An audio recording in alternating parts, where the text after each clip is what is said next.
नसती. आम्ही हा विषय केव्हा घेतला होता आणि म्हणूनच आम्ही भारतीय जनता पक्षाला पाठिंबा दिला होता. राम मंदिर बनवण्यासाठी आम्ही भारतीय जनता पक्षाला पाठिंबा दिलाच होता, हे मी जाहीर सांगतोय. काश्मीर मधला 370 कलम काढून टाकण्यासाठी सुद्धा आम्ही तुम्हाला पाठिंबा दिलाच होता. हिंदूंवरती अत्याचार होत असताना सुद्धा हिंदूंचं रक्षण करण्यासाठी सुद्धा आम्ही तुम्हाला पाठिंबा दिलाच होता. पण जेव्हा कठीण काळ होता त्यावेळेला शिवसेनेची सोबत तुम्हाला लागली.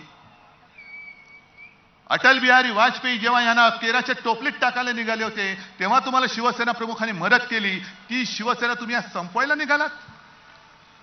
हे तुमचं हिंदुत्व. बरं, संपवत आहे ना, या ना मैदानात. आम्ही मैदानात आहोत. जे काय होईल तो फैसला मला मंजूर आहे. पण हे स्वतः सगळे कडोकट बंदोबस्तात राहणार. आमचे सगळ्यांचं संरक्षण काढून घेतलं आहे ते पण काढून घ्या. हे आमचं संरक्षक कवच आहे. कोणाची माय व्यायली असेल तर अंगावर येऊन दाखवा. पण स्वतः कडेकोट बंदोबस्तात राहायचं.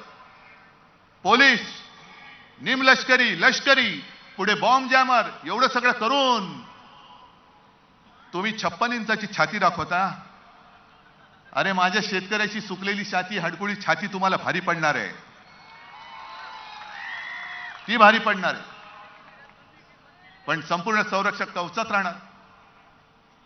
भारतीय जनता पक्षाकडे मुळामध्ये कार्यकर्तेच नाही जे माझ्याकडे मर्द मला शिवसेना प्रमुखांनी दिले. मी आज सकाळी सुद्धा बोललो, आज पुन्हा सांगतो, ही माझी वडिलोपार्जित संपत्ती आहे. होय, वडिलोपार्जित आहे. मी वारसा घेऊन पुढे चाललेलो आहे. पण भारतीय जनता पक्षाकडे असा कोणी कार्यकर्ता नाही, दंगल झाली का आतमध्ये शेपूट घालून